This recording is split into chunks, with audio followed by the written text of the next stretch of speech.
All right, so we're going to start talking about parallel lines here. And these will pop up throughout the year in different places. And the problem with parallel lines is that the diagram never looks the same.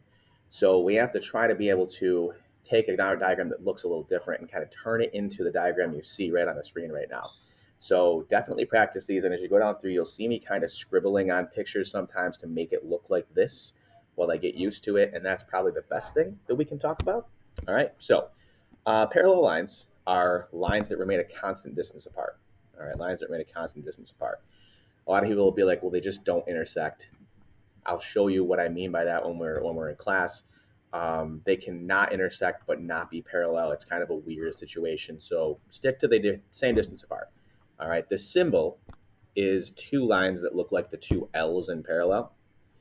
So you will very rarely see me write the word parallel. You'll see me use that when I'm, writing sentences or doing problems. Right here is what you look for in a diagram.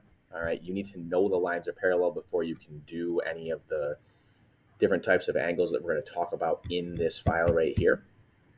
There's always going to be some sort of transversal in these pictures. Now, knowing that the name transversal is not going to be important, but knowing that you need to have a line that intersects the parallel lines in order for any of this to happen is important.